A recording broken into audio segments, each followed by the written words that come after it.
What's up? Welcome to a new episode of Movie Schmovie. My name is Steve. I'm one of the co-hosts of the show, and as always, I'm joined by Ron. And John, mama baby. Oh, my baby. Good to see you guys again. We have a little break from the main show here. We've had a couple weeks of shakeups. We did a guest spot or a feature spot. I don't know what you want to call that. We did a collab. I don't know. I think we The MC's appeared. bleeding. We guessed it on someone else's We guessed show. it Yeah. on the and MCU. then we posted the video on our channel. A pretty good show out. People over 120 views. I mean, people watch it on our channel. I appreciate you enduring 2 hours. I mean, it was a long show, man. Was it Like, 2 no hours? bullshit. It was 2 hours 30, maybe. Plus, yeah. But I was like, do I do this or do I watch Killers of the Flower Moon event? Yeah. Finally, yeah. couldn't decide. I thought there was a Zack Snyder cut of something that I wanted to watch That's what it was. during that time. Yeah. No, but that almost was like an episode. You got to hear our thoughts on the first couple of episodes of Alien Earth, and then the next week we planned to do an episode and couldn't for life stuff reasons. And then the Life stuff, following yeah. week we had life stuff reasons crop up again. So we kind of took a month, almost a month. I think this is like a 4-week Yeah. gap. So this is like a month break that we didn't plan on. And I want to thank all of our fans for nobody checking in on us to see if we were okay. Somebody Appreciate checked you all. in Oh, somebody checked in. several times. Okay. 2 people checked in several times. See, nobody. Shout out to Tehran. Shout out to Pierre. Pierre's like, are you guys going to record this week? They were like, after that Alien Earth thing, were you guys so talked out that you quit the game? Yeah, we just, my sister also listened to the entire episode and her feedback was, John, your voice is very soothing. She had noticed that. And she could tell that we were trying to make our talking points very exciting. I think could tell. we each had our own way, yes, of wrestling with that. I don't know what she means about my voice being soothing, though, baby. That must be something the microphone does.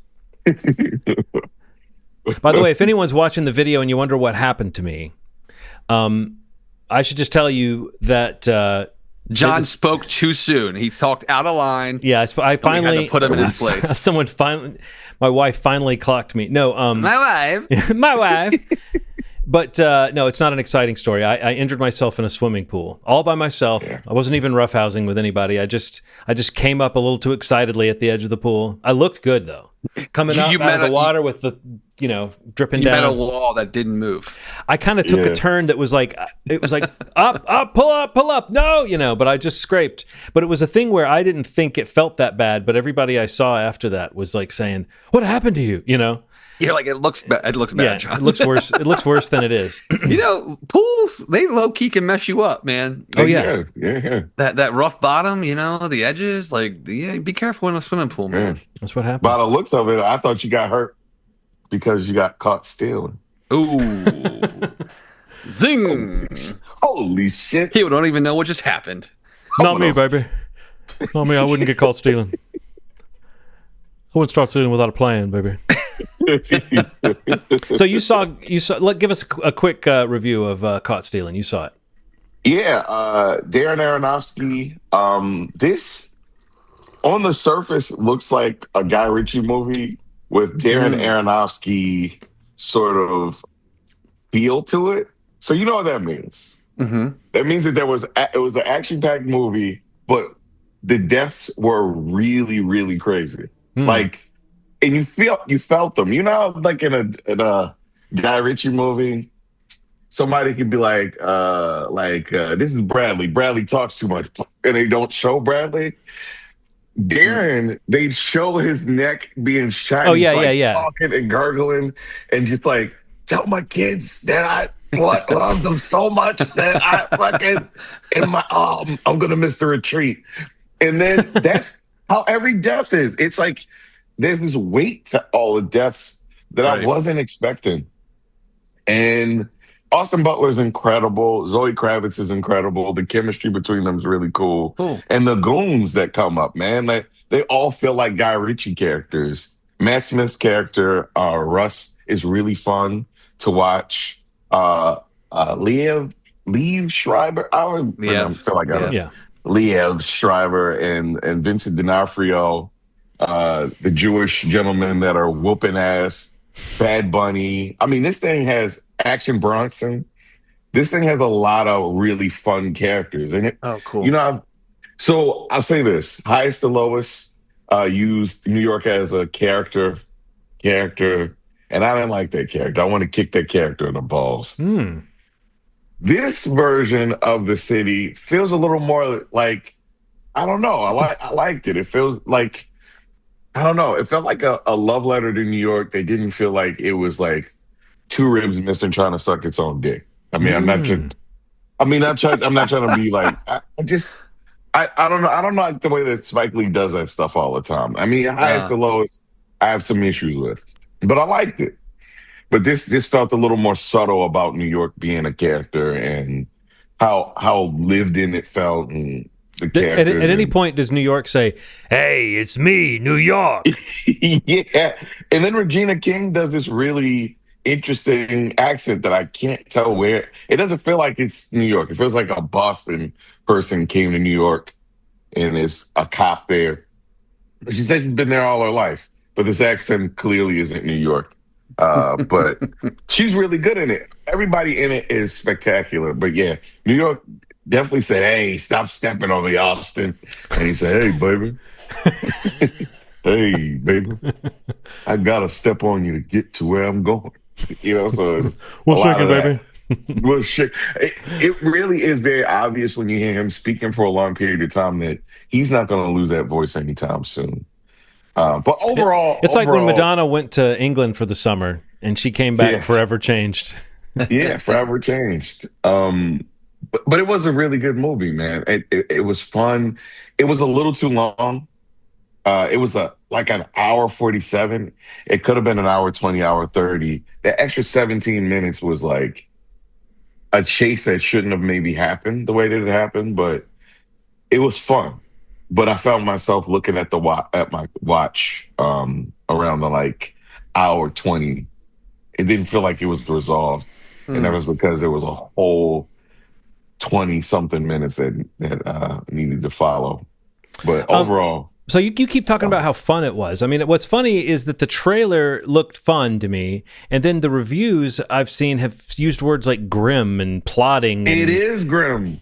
Okay, so but it looks fun. I mean, it looks like a wild movie. So you know? So that's the daring part that you're dealing with. Like it's like it is grim. Like I said, like people don't casually die in this movie. Like it has weight. Like every character that they introduce is there, and they don't introduce very many new characters at that point, and the group starts to dwindle, whether they're goons or the good guys or and it really, you feel the weight of it, man. There was a scene that actually made me tear up. Like it was like I don't know if I should have felt that in the type of movie that this is trying to be, but this is a movie that I'm probably going to watch a ton more times. Like, really? I could feel that. I like a lot of the chases. I liked a lot of the interactions with the characters. But yeah, the deaths had weight, and I think that's what they're referring to. It felt grim. You don't feel that same sort of lightness that you would feel in a like I said, a Guy Ritchie movie. If it almost feels like a Train Spotting sort of feel, like the way that felt light at first, and then it started to get a little more grim with everything going on around it. It felt weighted, and I think that's kind of because he maybe feels like if you're a person in this amount of chaos and people are dying around you, you feel it. You know, you feel a lot of Austin Butler's pain and a lot of the goons' pain and a lot of the. I was not expecting to feel that, to be completely honest with you. Hey, that hurts, baby. Hey, it hurts, baby. It's a crime movie with some heart, and I think that's what really makes it kind of weighted the way that it is. You know, the guys you just mentioned in tandem with each other, we're talking about an Aronofsky movie, but you likened it to Guy Ritchie, and then you put a Danny Boyle thing in there. These are all stylists, you know what I mean? Yeah. All people with really strong style. And I mean, I could see how a Darren Aronofsky or a Guy Ritchie-ish idea filtered through Darren Aronofsky's storytelling, I could see how that would come out feeling a little bit like a Danny Boyle, you know? Yeah, because like Danny Boyle has that extra thing of maybe having something on his mind or an experiment that he wants to play with. And I think Aronofsky, like, it doesn't surprise me that he would say, okay, my price for paying this, for making this kind of action, violent, comedy, thriller, whatever, crime, drama, whatever, is going to be that I'm not gonna let you off the hook when it comes to the bad stuff that's happening. I could totally see that being something he would do. That whole thing of like, some people like to show you how hard it is to kill somebody or how much it sucks to die, you know? Yeah. And I mean, I think that's valid when you say, all right, if you're going to have the fun of the action part, then let's make you realize what you're cheering for is like somebody's gruesome death.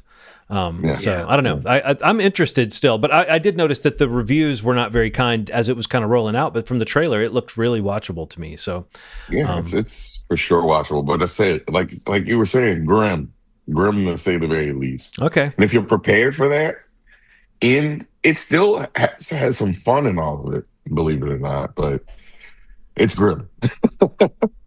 Yeah. All right, well, that's cool. Did anybody else see anything that's hot off the presses like that? Otherwise, we can get into our cold meal that we have of a topic. This was the episode we were going to do last week. And it was already getting kind of cold. Some of these topics are a little cold. But rather than doing like what we normally do, which is like a big catch-up where we emerge exhausted, we're going to try to just make the episode we would have made had we not had an unexpected gap. That. So does anybody remember that long ago I said we should watch Vacancy for required viewing? I remembered when I reminded Ronald earlier. Yeah, I totally forgot what the hell we were watching. Well, I remembered I watched it. Yeah, I was ready to go. Like when we were gonna record this 2 weeks ago. So So like I watched Vacancy. I watched Vacancy 2, the first cut, because I was very curious about what that was. And then just to remind me of the other movie we talked about, I watched Identity to kind of see like which motel-based movie between Vacancy and Identity, which one had aged the best for me. And then I started thinking about not hotel. I should say these are motel movies. To me, there's a big difference between a motel and a hotel movie. And then I started to think about motel movies, and I realized it is kind of a rich tradition. There's a few really good motel movies, and I thought maybe we might talk about that briefly once we talk about this film. But I mean, I will say this: it's interesting now. If we watch a movie right before we record for required viewing, it's like you've just refreshed your idea of this movie and we're going to talk about it, right? But this is a case where I had not watched this movie for a long time, and then I watched it again a few weeks ago, and now I'm going to sit down and talk about it. So it's more about like what's stuck in my mind and what do I remember now about enjoying it. I did come out feeling like it was the movie I thought it was. I remembered enjoying it, and I did enjoy it again. It's brisk. It's no nonsense. Totally, yeah. It's really well shot, I think. Like the atmosphere and the feel of it. It's one of those movies, and I'm sure we could think of this as like a subgenre of horror too, where it's like it's a really like a bone simple idea that's just well done, and they got good actors to do it. You know, it's like somehow it feels like a very now thing for like name actors to do a horror and not feel like they're slumming exactly. You know, I don't know. I'd have to look at what was happening in horror around the time this movie came out, which was it 2007? 2007. So before The Strangers, which had a similar structure of a couple that is having a hard night and enters into this crazy world, and we see how their relationship is kind of like further put to the test through the situation that they're in. Right. And this is they're dealing with their trauma, and it's a horror movie thing. But I feel like this doesn't feel like, oh, we get to the end and the reveal is that they were dealing with their trauma. This one is just, the backdrop is that they lost a child. And so Kate Beckinsale and Luke Wilson are just kind of barely holding it together. And you get a sense that he would be more willing to carry on, and that she's maybe more done with him, but there's just this sense of they're kind of snarky with each other, and the situation they get in is one of those where you can kind of like, he feels like he's like being blamed, and she feels like he's kind of being, you know, bristling with her, and so it is like one of those. I don't know. I think that is I think The Strangers did it much more painfully, but that premise of, you're having a hard time with your significant other, and then suddenly something that would test you on your best day occurs. But yeah, pretty much it starts happening really quickly, and I think it's one of those movies where if you stop and think about it too much, you'll come up with all these questions about the setup of the killers, which is that they're filming, but it seems as though they're killing everybody that stops at the motel.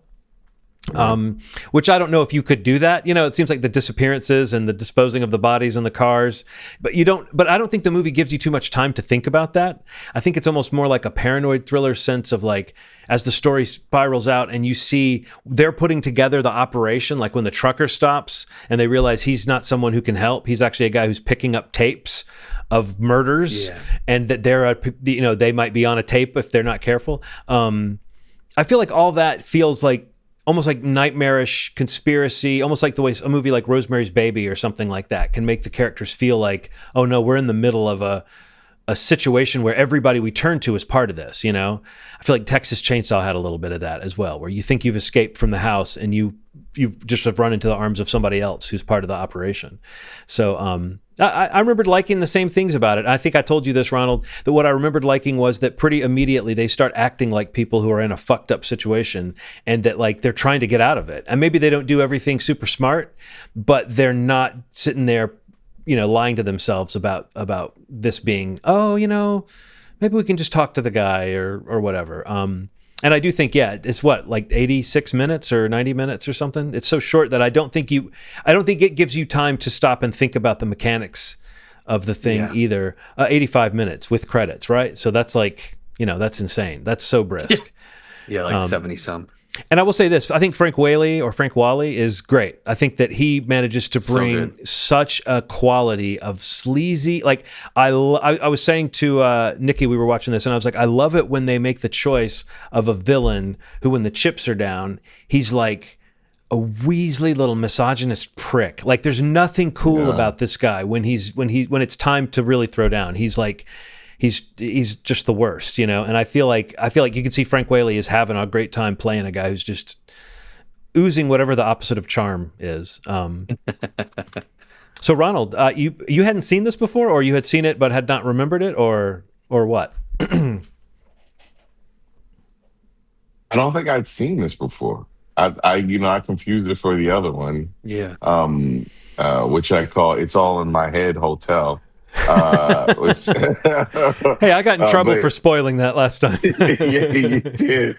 But since the cat's out of the bag, I realized it wasn't the same movie at all. And this one was one that I wanted to see that I never saw, and I enjoyed it so much, man. Like it's one thing I really do like about this movie is you think somebody's sleazy and then they get sleazier. Mm-hmm. It's like layers and layers of shittiness that keep coming out. And then you find out that this is a little more complicated than originally thought. Like, you think it's just sleazy people recording, but you're like, how did they get from this point to this point? And I love that, not Owen. Is it? Luke. No, it's Luke. Luke. Yeah. Luke notices things that, that I probably would have noticed too, that kind of lead to bigger things kind of unraveling. I thought that was really cool. Yeah. And it just feels mean-spirited. I like movies that don't feel like they have a safety net on. Yeah. I don't like that. I don't like that. That's our kill kids, kill old people rule. Yeah. And it's like there's a safety net. If the killers were walking full speed and there's a kid there and they ignore the kid, that's like unless the killer has rules like in that way, which could be a thing. But this didn't feel like this had a safety net. You mean like Anton Chigurh in No Country for Old Men, another motel movie? Right. There you go. Another motel movie, yeah. Or at least it's got a sequence, a very memorable motel sequence, I would say. Yeah, well, what a good one. But yeah, this had, knowing that this doesn't feel like safe, and the person that was, you think something, you're like, okay, there's police here, and then it's like, oh no, yeah, it's like I love that. It just felt uncontrollable. Like I felt like, oh no, no one's gonna get out of this situation. Ronald, well, wouldn't you hate to be like just thinking you were being helpful and then realizing oh shit, I'm the guy who thinks he's being helpful in a horror movie and is about to get killed in front of the other people? Because it's always like in a moment, like like no. Like, yeah, I'm just getting some gas. Yeah. I know I'd fart for sure. Like,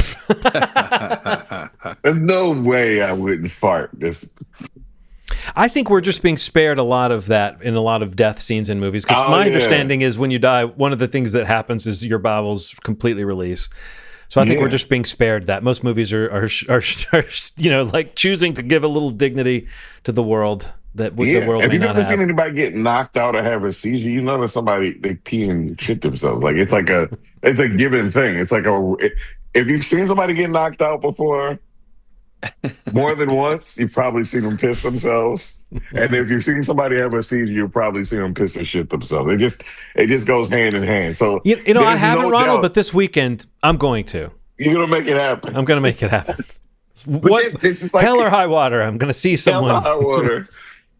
But how crazy would it be if like a scary movie accounted for that? That would make it even meaner feeling. Yeah. That feels like a Terrifier move, to go ahead and have that be part of it. But you'd have to like shit and then slip on your own shit or something. I don't know. It would have to be like super mean.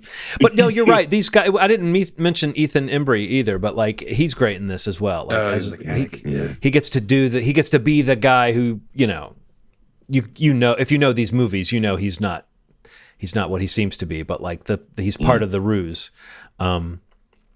Well, I'm glad you liked it, Ronald. I mean, I really feel like it's such an efficient movie. It kind of reminded me of a Red Eye, only in the sense of like it's a reasonably short, kind of brisk genre movie that like it may escalate, but it like keeps you in the realm of the momentum of the story, so that you don't really have a chance to stop and say, okay, wait a minute. How are they avoiding? Like, are people just not disappear? Like, no one's checking on these people who are all disappearing in this one area.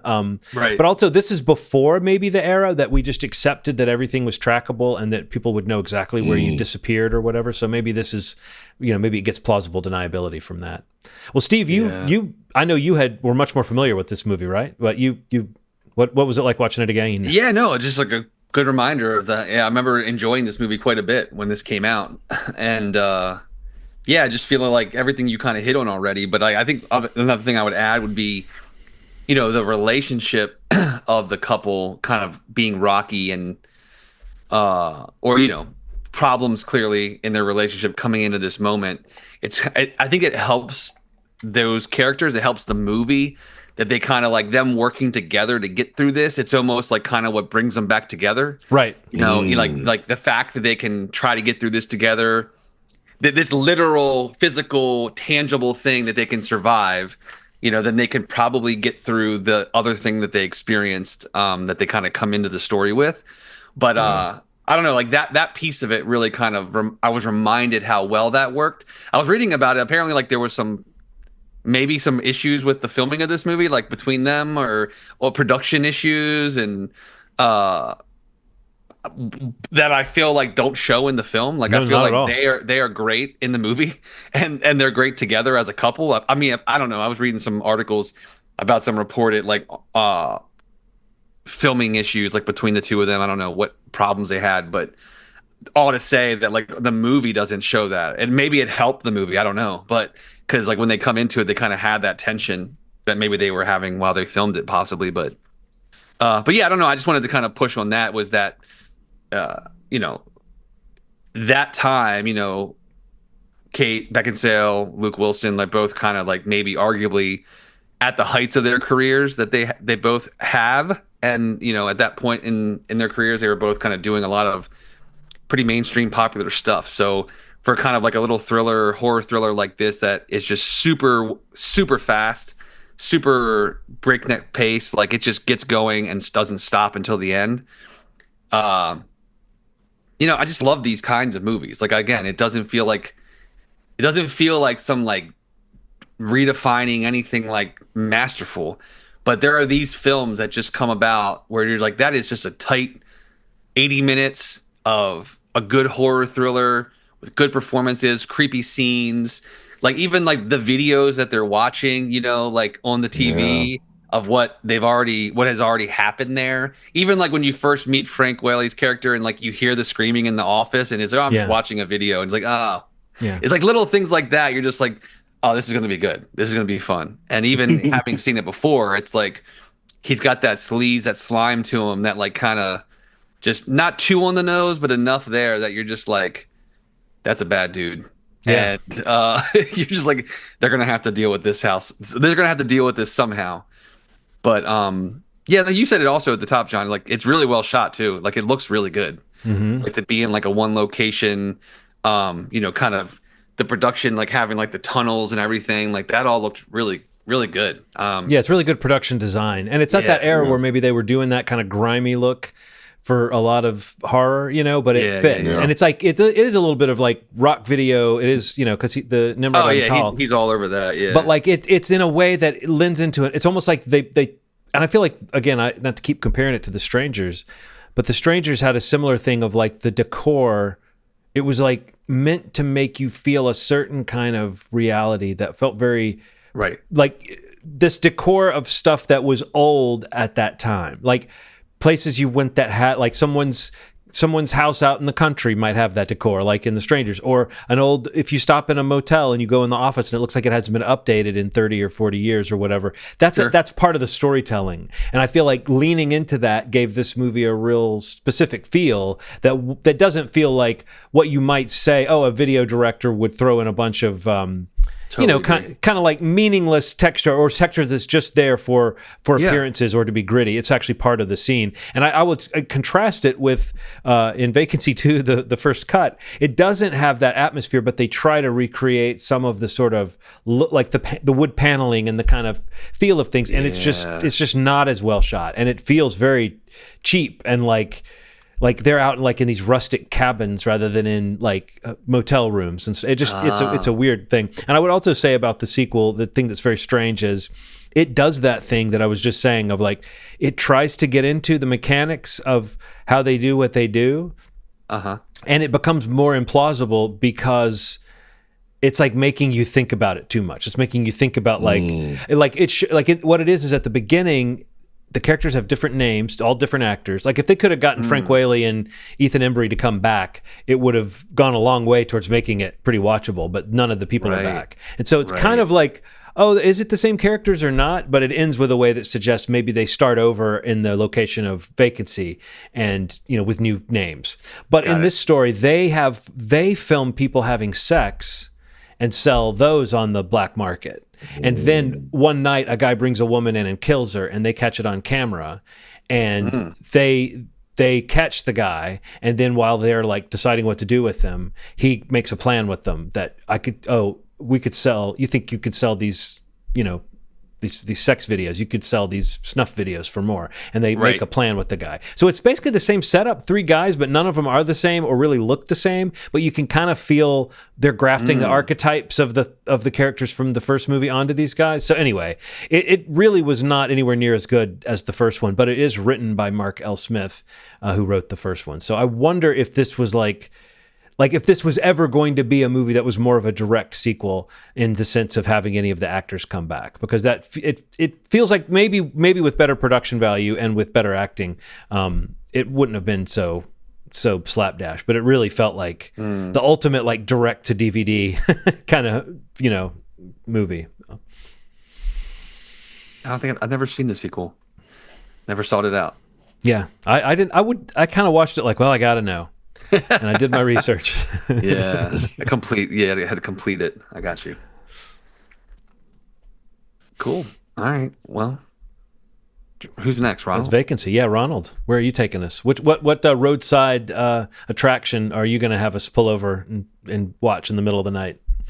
I'm taking you to the 60s because I like to see source material for remakes.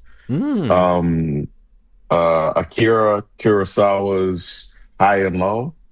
It's The Highest to Lowest is Okay. the movie that Spike Lee made. But I really want to watch High and Low. I've never seen it, and I think what I'm trying to do is essentially try to watch all of his movies because people take so much from this man. You know, it's like if you see people's inspirations, it's a lot Yeah. of Kurosawa movies. And this apparently is like really ahead of its time in terms of commentary on class and stuff like that.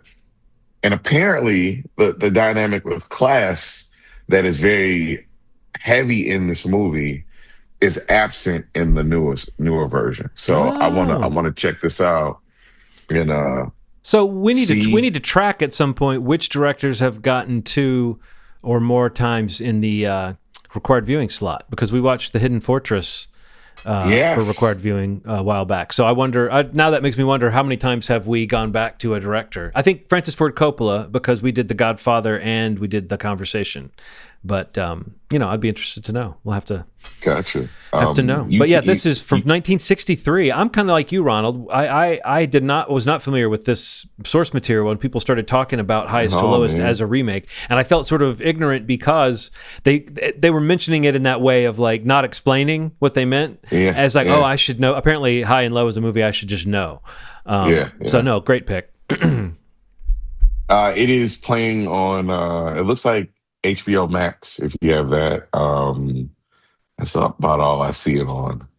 But HBO Max, good service. Probably amazing quality because it's gone into the Criterion pretty recently. They're releasing it on 4K in the next couple weeks, so there should be fresher copies in the atmosphere.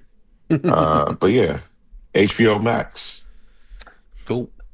Before we move on completely, though, I did want to just throw back to that motel movies idea. Like, I wanted to throw the ones that I came up with off were I mentioned No Country for Old Men, which has motel stuff in it. Obviously, Bad Times at the El Royale. That was a big motel movie. You can't ignore Psycho. I mean, Psycho might be the ultimate original motel movie. Yeah. The Florida Project. Yep. Florida Project. That's a good one. And I guess I think of From Dusk Till Dawn as having a lot of motel stuff in it. Maybe it just has a chunk of the movie that takes place in and around a motel, but that's one that occurred to me. I didn't know if you think I'm missing any there, but it seems that's a fun little subgenre. You know, it would almost be What's like well, you mentioned Identity. Identity. What's the one? What's that one? Ashley Judd with, was it Michael Shannon? Bug. Yeah. Bug. That happens in a motel room. That's really good. No, you're right. And that almost seems like there might be another movie where people kind of hole up in a motel like that too, where they like are shut in, or they're a siege kind of film or something. Detroit. That's in a hotel. That's in a motel room. That's the yeah. The man, the movie was hard to watch. What was the Bigelow movie. What was the movie with did Regina King direct it? Was that in a motel? I think that was a motel movie, wasn't it? Am I crazy? The one. A Night in Havana. That's not the name of it. With the 3 guys, the player, Malcolm X, Ali, and what was the third person?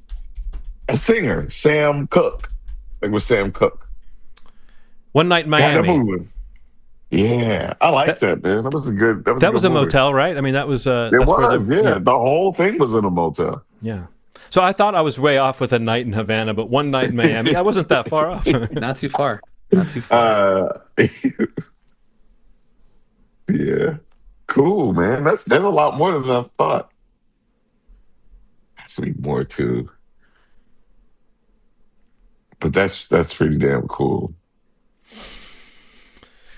Well, let's see. One of the other topics we were going to talk about in tonight's episode, we were going to weapons. We're talking about weapons. Yeah, we should probably bring up weapons a little bit because that's kind of like one of the movies of the late summer for sure. Yeah, it's one we would have covered for sure if we were if we were not on accidental hiatus. One of the few movies that I made sure I went and saw. I don't normally go like that, those Thursday night showings. Yeah, But yeah. I was like, I gotta go. Lauren and I went, and I was not disappointed to the point that I've seen it again since then. I want to see it again. Which I have. I hardly ever do that anymore. I can't get to the movies enough to begin with. But Aaron didn't get to go, so I was like, "You got to come see this." So we all went and saw it again. And yeah, I love this movie. I mean, I even on the second time, it's even stronger. It's just more solidified. It's one of my favorite movies of the year for sure. No, I definitely agree. Like I was ready for it to be something special, and it was because of what Zach Kreger did with Barbarian, pretty much. I mean, obviously that's why you'd be excited, but I just mean For sure. the way that movie felt like the kind of movie I would watch if it wasn't a horror movie. You know, like it has interesting structural things. It's shot well. He's a visual director, but he's also pretty darn good with characters and dialogue and creating these like memorable kind of real feeling moments. And I think his background in sketch is similar to the way Jordan Peele has a real facility with just moving in and out of complicated ideas and surprising you with something and kind of like knowing how to lay down the groundwork to set up a moment or a gag or a scare or whatever it is. There's instincts there that I think are just really cool and really cinematic. And that's what I was hoping for in this, you know? And it's like, it kind of upped the ante on what I expected from Barbarian, but it also just, I loved the mystery of it and how it kept me guessing. And when it jumped to one character from another character's story, I was just right there with it. Like it was just one of those times where like right at the moment where I'm going, oh, you know, this is great, but I'd kind of like to see something else, or I'd like to see a little bit more what's going on. It just knew, okay, now it's time to jump to another character. And that chapter structure just really pays off as the movie goes on. I don't know. It's just really kind of ingeniously put together. And I think the fact that, I mean, you know, we were just talking about how well made Vacancy was for what it was. This is also like, for what it is, a really well-made movie. And I loved what I heard. Maybe we shared it on our chat, but where Zach Kreger was saying that Prisoners was like a visual template for this movie. Oh, wow. And I can really see that. Like he was saying he liked how gray and foreboding, the kind of mundane, almost boring suburban existence could be made to look. And I can totally see how that would have influenced the look of Weapons, because there's that kind of it's like it wasn't like a drab looking movie at all, but it definitely felt sort of gloomy in a way. And I think it's really cool when someone can take a scenario that you might think of as benign, like a boring little suburb, and make it seem like what's lurking behind every door, you know? I also think it's a movie where, kind of similar to what I was saying about Vacancy, it's like it moves so cleverly that the few things that are sort of like that you might pick at about it, or that you might think, well, why is Josh Brolin the only guy who's like, what direction did the kids walk in? Maybe we can figure out what's over there. Like, it seems like people would already be doing that, but the movie gives you a really simple, really easy to understand thing of what he's figuring out. And when he takes out the map, he's not like realizing it forms a pentagram. He's just going like, what direction did they go? And what house is there? You know, like it's very simple, but it's also very visual. And I feel like I gave him a lot of leeway for that, to say, okay, this is almost like a Stephen King kind of thing where maybe this whole town is a little corrupt by this occurrence, and maybe people aren't checking the things they should be checking. And, you know, again, it's that conspiracy thing that I was just talking about before too. So, and and I'll just say that it's another interesting thing when you find out how differently cast this movie was at one point. Crazy. And just fell apart because of, the strike. And then when they put it back together, it was a whole new cast, not because of any bad blood, but just because they had it ready to go. And then, you know, suddenly he had Pedro Pascal in this movie. He had to go run around with Baby Yoda and Invisible Woman. So, you know, he had other things to do. But I could see Pedro Pascal being really good in this, but it's hard to picture anybody being better to me than what Josh Brolin does with that part. Oh, he's so good. Yeah. That's the mark of like a really great movie, is that like you see these, I mean, you look at the what could have been cast, I think with the exception of Austin Abrams, like everybody was replaced. So he's the only one that kind of followed through with it. But like, someone as popular and as hot right now as Pedro, or even Brian Tyree Henry as the principal, like would have been great. Like you can't like that would have been super fun to see him in this kind of movie. Yeah. He's a great actor. Like we all love him. But like when a movie hits and it's successful and it really kind of fires on all cylinders, and these are characters that we kind of, and the way the story breaks apart, we follow each of these characters enough that it's like they're part of the story. When it's that successful, you kind of question like, I can't see it anybody but this now. Yeah. You know, like that's a mark of like, if there was doubt in my mind, I'm like, oh wow, like, yeah, Tom Burke would have been kind of cool as the cop guy, you know, because he was great in Furiosa. You know, it's like, yeah, I would love to have seen that, but Alden Ehrenreich was like, Alden Ehrenreich is incredible in this. Beyond that, yeah, like he plays like I saw it with Henry, and he loved it, and he really loved the way that, like, that way that you could feel the movie going, okay, you're kind of predisposed to kind of like this cop. He kind of reminds you of John C. Reilly in Magnolia, which apparently was intentional. But like he kind of seems like a dopey, well-meaning cop who might turn out to be a good guy. And then every moment with him, you realize his shit is falling apart. And it's like, I don't know. I love seeing the way he played that. Honestly, I mean, I think Alden Ehrenreich. I mean, I know people. Like he was, I think he's the best thing about Hail Caesar. I think people really sleep on not just how good of a movie Solo is, but how actually great he was at like figuring out how do you play young Harrison Ford without trying to do a Harrison Ford thing. I thought he was really good in Oppenheimer. I really enjoyed the heck out of him on Ironheart. He was really fun on that. I mean, I don't know. He's just one of those actors that I feel like when he popped up in the when I saw it in the trailer, oh, I think that's Alden Ehrenreich. But I had not seen his name come up, you know, associated with the movie. And I sort of deliberately stayed away from any spoilers. I loved seeing that. It was a great surprise to see, even with Julia Garner, knowing she was kind of the lead, her character has some surprises built in that are fun to see. And it's like, as far as like playing the principal, it would have been great to see that original casting, but Benedict Wong is so great in this. And one of the most like creepy moments in the whole movie is just his eyes when his face is all covered in blood and goo and he's running. I mean, he's just not an actor you associate with a moment like that, you know? And so I think that's something, again, I think it's those instincts that Zach Cregger has, and back to the Jordan Peele thing of like, he can get this great sort of like real actors, a real cast of really great actors, and he can get them to do some wacky stuff. Did your audience have a notable reaction when Justin Long popped up in the movie? Yes. Yeah. Someone screamed. My crowd did too. They all went, "Oh, it's him!" I just think that's so funny that he's like carved out an identity for himself as being the guy who pops up in a movie like this, and you don't expect him to make it out of the movie. He didn't have much to do in this, but still, it was great that he didn't die horribly. Somebody was like, "Is this one world?" Like, I'm like, I don't. You know, there's a whole rabbit hole that it might be like that. The main character from Barbarian is possibly the teacher of the class prior to Julia Garner taking over the class.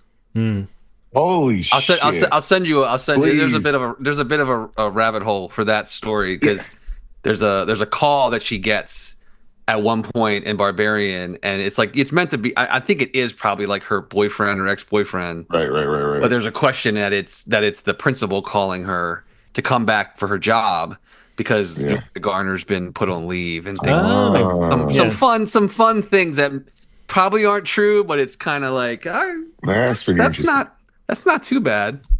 Just looking at the cast. Oh, God, this is a real quick thing, Ronald. I also want to call out Toby Huss as the police chief. Oh yeah, he's great. He was so good and subtle in this. Honestly, he's always great, but this is the first time I've seen him, I think, dial it down and play such a normal person. But it was great. I don't know. I want to see him in more dramatic roles. That's all. Anyway, Ronald, what were you saying? I didn't talk about it, but Barbarian's one of my favorite movies ever. Regardless of genre, and Weapons has become one of those as well. I think we're in this era where we're getting these, like, I don't know how to describe it. They're kind of like sophisticated horror movies.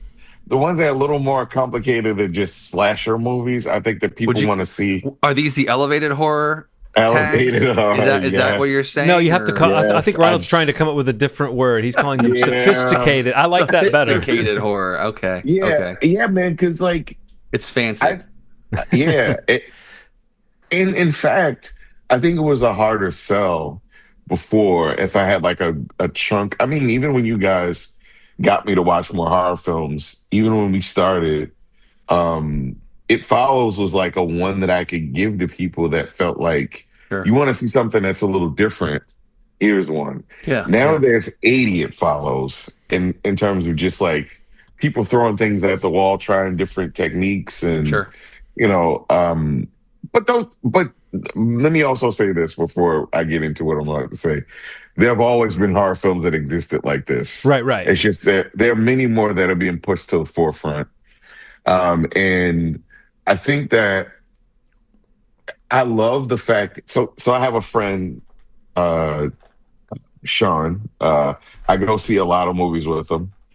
And one thing I love is when a movie can shut him the fuck up. When because he typically comes into a movie after he watches like, I could try to tell what's happening after the first act. I could tell what was gonna happen. Barbarian and Weapons are two movies that this jackass could not guess anything about the movie. And I love that. I love that these movies aren't telegraphing what's happening. That Sure. you don't even have to like I don't think that a movie has to tell you everything that adds up to for the third act to happen. I think it could be crazy. I think it could be left field. I'm okay with that. Yeah. And I think that he kind of has taught us, Zach Cregger has kind of taught us that the third act can be nuts. It doesn't have to be like, oh, you should have known that when you saw that. I love that. I love that. I mean, sure, there's some breadcrumbs here and there, but I'm okay with the third act being nuts. With the second act, and there's something about the way that he specifically does it that just I screamed when I watched Barbarian. I felt a very similar way that when I saw Weapons, and Weapons, he's doing that thing where like it's like the snap. It's like the snap in the MCU. Like no one will ever look at a snap the same. No one will ever look at a kid with their arms up like this, which used to be the Naruto run. Yeah. Yeah.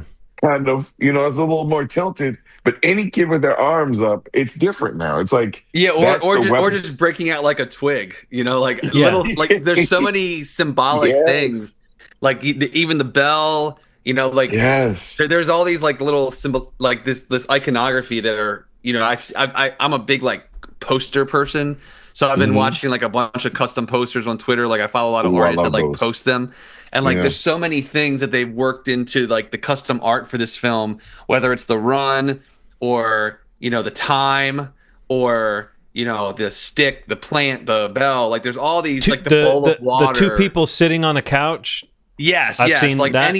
Just so many cool visuals. To your point, Ronald, that like are associated with this film now, and it's kind of well, I mean, like transferred over. Like Get Out had that with the teacup. The teacup with the spoon. Yeah. I mean, it's like and on and on. It just keeps going with all these movies that they latch onto something, and that makes them like it's that mundane thing that now makes you think. And it's not like no one can ever touch it again, and it's not like no one's ever done that before. Sure. But it's like for a moment you can coalesce an idea. An image that Henry really loved was just the open door.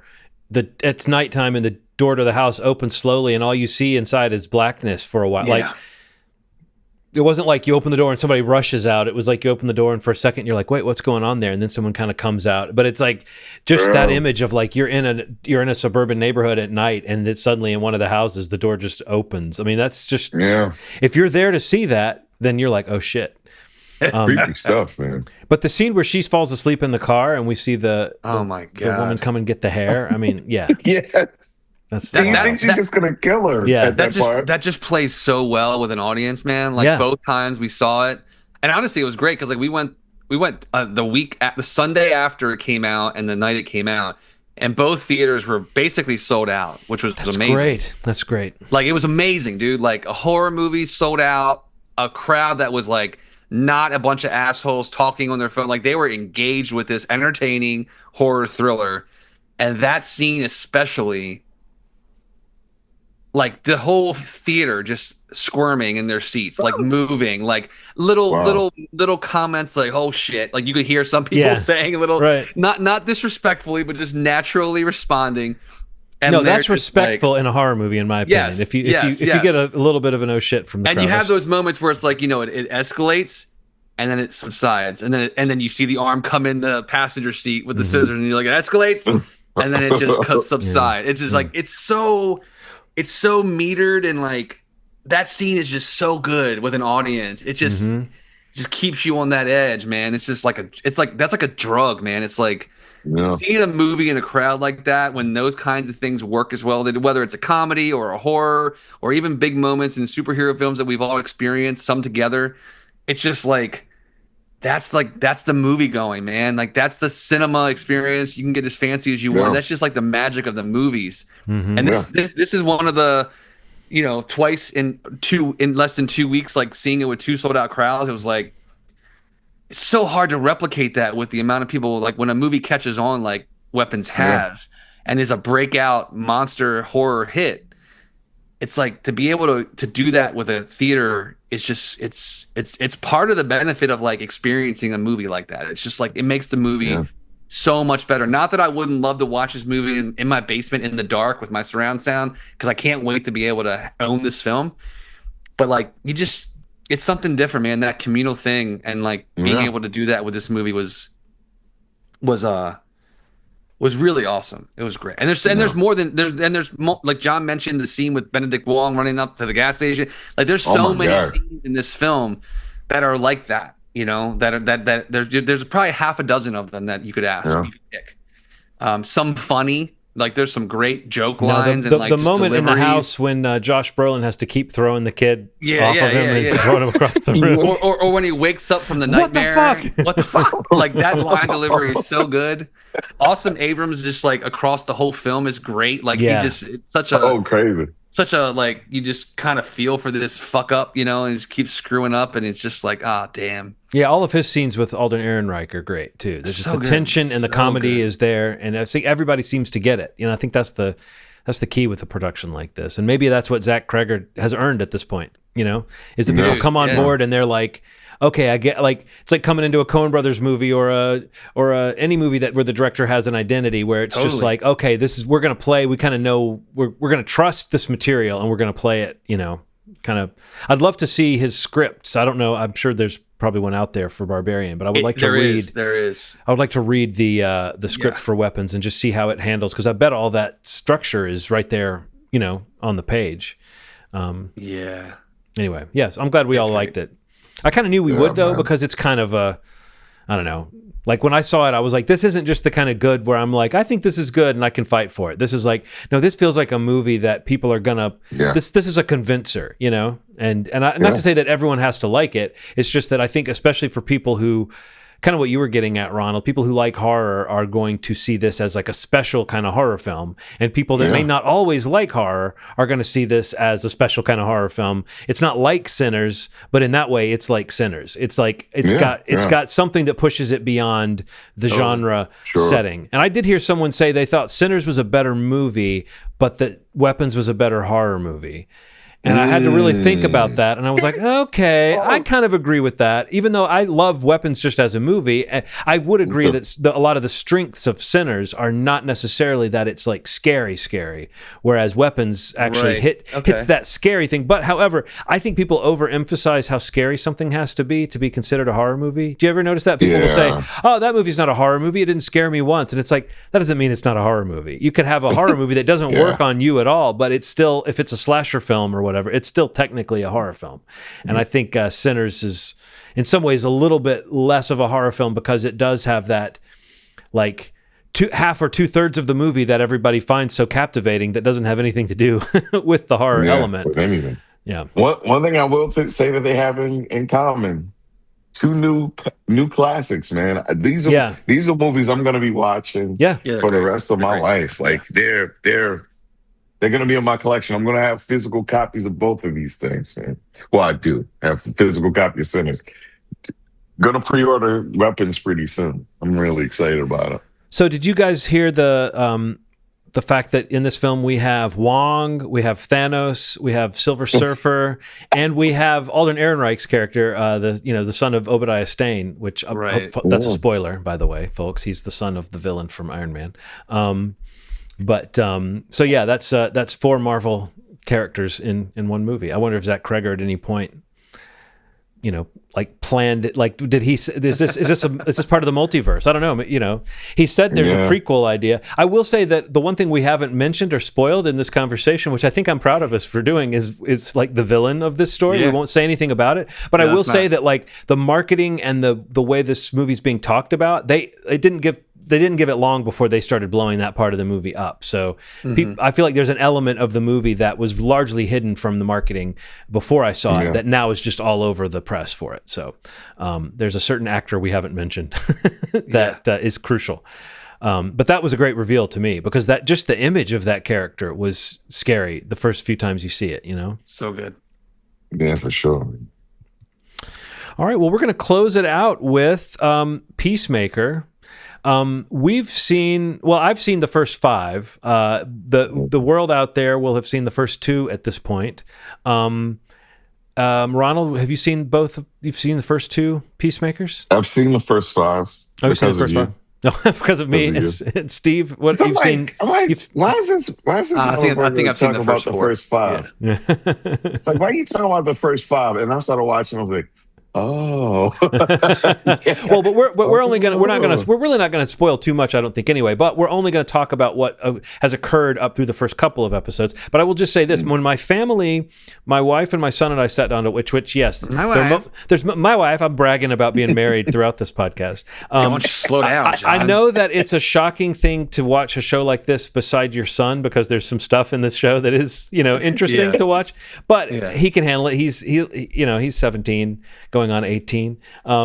So there is a, like Nikki's more uncomfortable than I am, but I kind of turn away. I kind of I block my peripheral vision so I don't have to watch them when there's an orgy scene. But with that being said, I wanted to just mention that my family started a new tradition that sadly we cannot repeat until the 6th episode comes out in several weeks, which is that we happen to have cheesecake that day. And so we ate cheesecake while we watched it, and I called the occasion Cheesecake or Peacemaker. So next time we watch Peacemaker, I'm going to suggest that we try to get that going across the country. Cheesemaker, Peacemaker. Well, you could just invite everybody to your house, John. Or Peacemaker, Cheesekaker. I don't know, whichever one rings off the tongue. Nothing rings on your tongue. Whichever one trips off the tongue the best. But cheesecake goes great with Peacemake. And maybe you pregame with a little cheese steaks. Oh, we have cheese steaks, cheese staker, Peacemaker, cheesecaker. Dude, I'm there. Okay.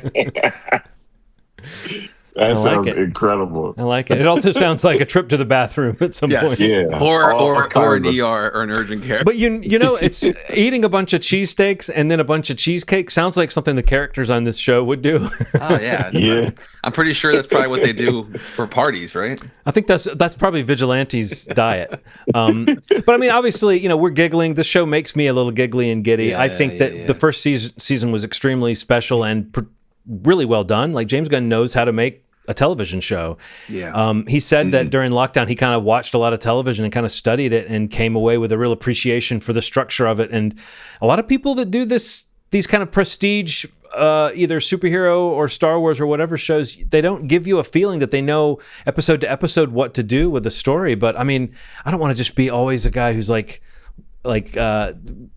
on board for James Gunn, but I mean, I think the guy is really good, and I think the writing on the show is great, and I also think the characters, I love the characters on the show, and I realized that going into the second season after a couple episodes that I was just like, there's not a scene that I'm like, this character, okay.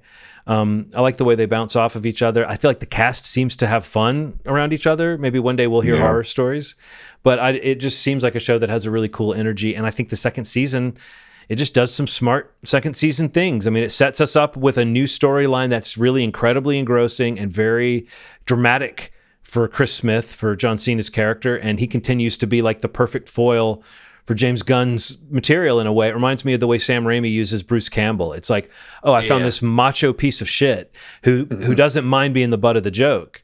And then I think John Cena adds to that, like, oh, and he's incredibly emotionally vulnerable when the scene calls for it or when the story calls for it. Like that stuff in the first episode where he sees what's happening in the other dimension and he kind of sees what could have been. That's like emotional. That shit is actually emotional. And I feel like, again, we know James Gunn made us cry with Rocket Raccoon, so we know that he's not messing around with the emotional stuff. So yeah, I'm loving this show, and I'm thinking the second season feels right on par. And the only thing I guess it's up for debate is the opening sequence with the dance. I know a lot of people after the first episode were saying it sucks compared to the first one or whatever, but I feel like it evolves, and I feel like as you watch more episodes, just like the first time around, the storytelling of the dance sequence, it actually kind of becomes more interesting the more you see what's actually going on. And so by the time I was watching it the third or fourth time, I was liking the song more, and I was noticing all the little, oh, that person's there, and oh yeah, he's there too, and I get how now this is not just random. And also I think it seems like the cast is having fun all being on set at the same time, which you probably don't get a chance to do. So yeah, those are all my warm feelings towards the cheesecake of television shows, Peacemaker. Ronald, how do you feel about what you've watched? I love the first season, and I wondered, with the events of, this is a big thing that we have to talk about. The elephant in the room is the DCEU kind of changing forms to the DCU now. DCU, and characters affecting storylines in the second season, and characters showing up in DCU movies. I think this just represents this interconnectedness that I didn't know that I needed, but I'm glad that I have it. And it just feels very natural. It doesn't feel like they retconned something in a cool way. Yeah, I thought that was really cool. It showed it to you as if it wasn't that. Yeah, doing it with the previously on was really, I thought, brilliant. I really thought this was brilliant. Yeah. It was so elegant and just like, boom, we get what we're seeing now.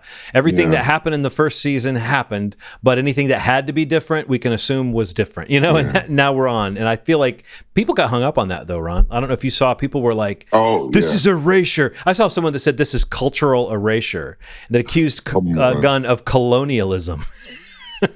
All right. Wow. We'll have two versions of the fucking season. Like, have the version at the, because I wonder if they did. It'd be really interesting is if you watch the season finale of the first season, if they've changed that too. That'd be really interesting. Yeah, it would. That's neither here nor there. But yeah, I think the pacing of it, it's approaching something that we've seen in a Marvel movie, the Spider-Man. I made a mistake. I want to change things. But the weight of this one is different. It represents something very different. He is responsible for something way more serious in this version of the story.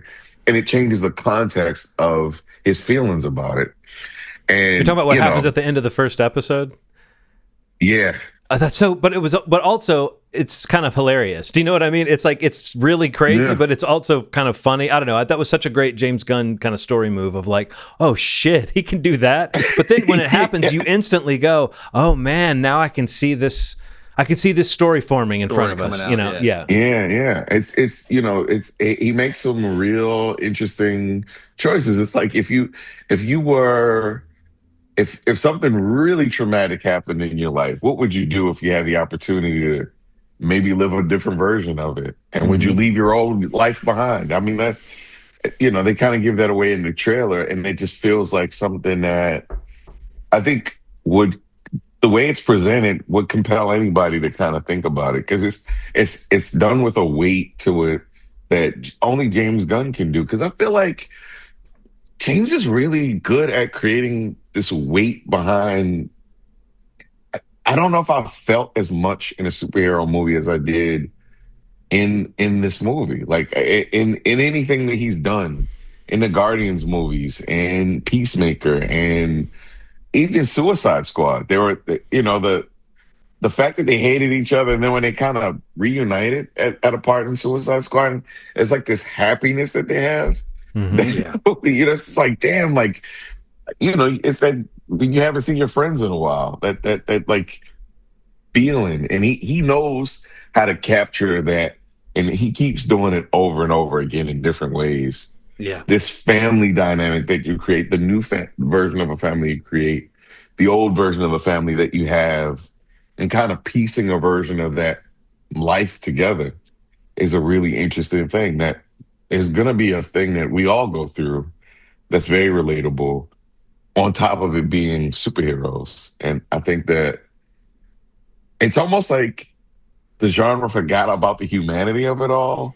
And James was like, nah, I read a bunch of comic books. This humanity already has existed. It just never showed up in the movies the way that, I think that I can make this thing work. The way that he can do it. I mean, frankly. Yeah, the way he can do it. Yeah. Yeah. Yeah. And it shows. And I'm ready for whatever happens after these 2 episodes. But a world is being built that I want to see being completed. Yeah. Yeah. Steve? Yeah, I mean, so far so good. I mean, I definitely loved the first season so far. I've been really enjoying. I mean, especially just focusing on the first 2 episodes, like kind of getting this idea around,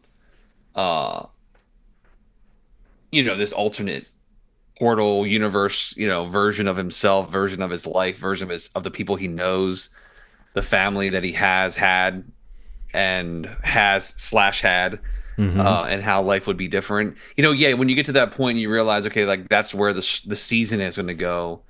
It does open up a lot of interesting ways that it could explore relationships with characters we had never really met before. And I think that's been really great. And honestly, you kind of alluded to it a bit, John, is like, I think John Cena is like becoming a great actor. Like, he's like really effective in this season so far. There's some really great scenes that he has. And I think I was even reading an interview with James Gunn, or maybe it was the watch along that they did for the first episode, where he was talking like when filming it and getting into the season, getting going. It was like, wow, like Cena's really stepped up his game for this second season. So I mean, even hear him say that, it comes off as a viewer, you can feel it for sure. And I mean, I like John Cena. I think he's been in a lot of really fun roles. And it's clear that he loves this role. Him as a person, like the embracing of all opportunities that he's had and appreciating that stuff and being so positive about it all. It's just kind of infectious too. Like watching him do the rounds of the press for this series, only makes it that much better for me as a viewer. Not that you need to see that to experience what I'm describing, but he really kind of brings it, man. And as you get in deeper into the episodes that haven't aired yet, I think it only compounds, especially where the story's going with the more emotional side of the stuff. So far I love him in the show. Vigilante, he's great. I love how he's such an expert about everything. Fucking cracks me up, dude. I kept thinking like last season, and maybe we talked about this, but I saw some people mention it online, and it reinvigorated my like feelings around it. As much as I love and really appreciate what Ryan Reynolds did for Deadpool and for that property, like that guy playing Vigilante, I was like, he could have been Deadpool. Oh yeah, like it is like a version of Deadpool. It's like an in-universe version of Deadpool that doesn't break the fourth wall, but that like has the sideways, that he's like a psycho. Yes, exactly. You love him, but what's going on behind his brain is like something different. Yeah, it's like broken. Yeah. There's so many scenes where he's just talking, and like how directly aggressive he is about like his friendship and why you're not calling him to tell him what's going on. Like, of course he would call me.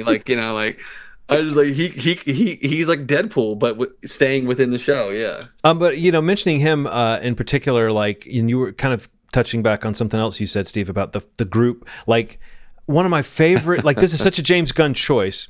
In that first episode, he's calling Economos, the Steve Agee character, and he's in a surveillance van. Economos is, and he's the only one who kept his job. So he's sort of like under the thumb of the, everyone else is kind of out, but he's kind of in. But like that scene could have so easily been played like, oh, Vigilante is an annoying nerd and Economos is a snarky asshole. But instead, there's a moment in the middle of that where Vigilante's like, I know everything about it or whatever, and Economos is like he's chuckling and he's like, you don't know what the fuck you're talking about. But it's like Steve Agee plays it so warmly. I mean, it's just such a sweet moment. It's like I found myself watching it going, man, James Gunn is kind of what we were saying, but I mean, it's just James Gunn gets that idea that like if you put that little dash of humanity in there, it's like these characters are enjoying each other. These characters care about each other, and that you can overplay that and it can become kind of sappy. But I think just the notion that if you were Economos, yes, you would find Vigilante incredibly annoying, but we find out he calls him every night and has called him probably for months now every night and is like making this conversation. And Economos obviously kind of like, again, whether he enjoys it or not, he's not telling him to fuck off. He's not hanging up on him. He's not saying, don't call me. He says, I'll talk to you tomorrow. So I don't know. I feel like that's like the part of the secret sauce of what James Gunn does with these characters. And I think part of what we're saying too, I just wanted to make this observation, part of the fun of seeing Superman and loving it and then seeing this is like we right now are in like this is the James Gunn DC universe. Like even the projects that are coming out that aren't going to be written and directed by him for at least the foreseeable future are going to be things that he kind of shepherded and produced and that fit into this vision that he has. Sure.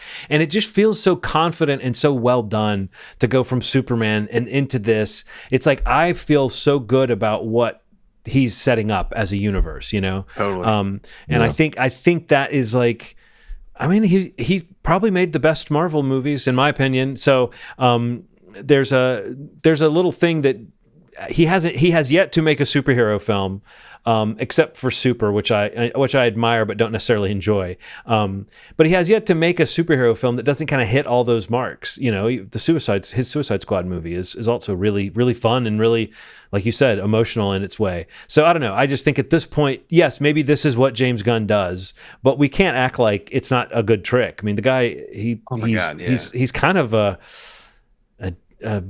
I mean, he's a visionary in his own weird way, but like the way that his movies feel so much like his movies.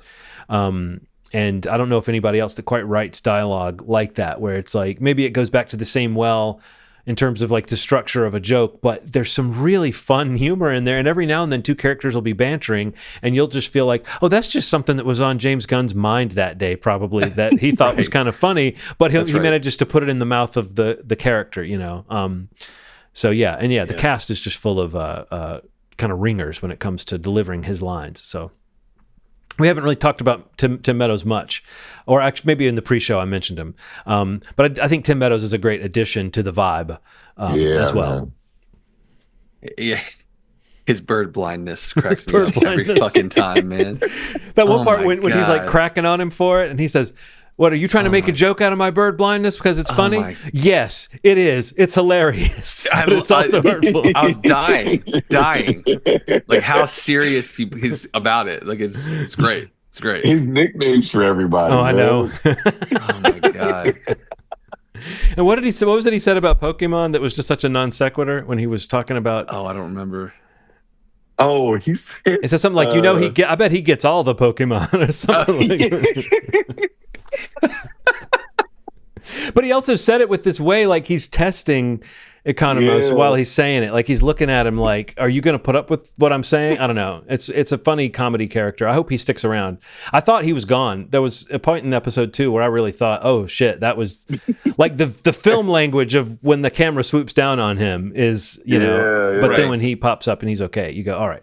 But I wonder if he's like going to be, because last year there were like feds or cops that were around until it was time to start like disintegrating people, or whatever. And then you realize James Gunn doesn't shy away from doing that. But I Tim Meadows, there's something about him in this ensemble that feels like there's a moment in a later episode that made me think, oh, maybe this character's got a little more to him, because there's just one little moment, maybe you've gotten to it, where he seems to be a little more empathetic than we thought. Yeah, man. But yeah, that was it. We cheesecaked that episode. Yes. it's so far so good with this season. I'm a fan. Yeah. Um, yeah. So required viewing. Is it called? It's called High and Low. High and Low. High and Yeah, high Low and low. on Yeah. HBO Max. For Yep. Ronald's required viewing pick for next week. And what else are we gonna talk about next week? I guess you can talk about the Spike Lee film next week more. Yeah. Yeah. Comes out next Yeah. week. Maybe we should all catch up on Alien Earth and give some updated thoughts Yeah, on where the season has that. gone. Do that. And we can also do that. we can check in on Peacemaker again if we feel like it. Or maybe Yeah, we'll that wait till sounds- later in the season. But yeah, there'll probably be something to cover. Cool. Schmovie.com is the website. You can go there to subscribe to the audio podcast or listen directly on the site. But yeah, you can jump into any of your platform choices. Also, youtube.com/movie podcast. There you can do video, audio, long form, short form, all the forms. But if you do go there, make sure you subscribe and hit the little bell so you get notifications when new posts go up on the YouTube channel. We'll be back next week for a new episode. Thank you so much for listening. And as always, you've made our day. Thanks. Bye. Mama baby.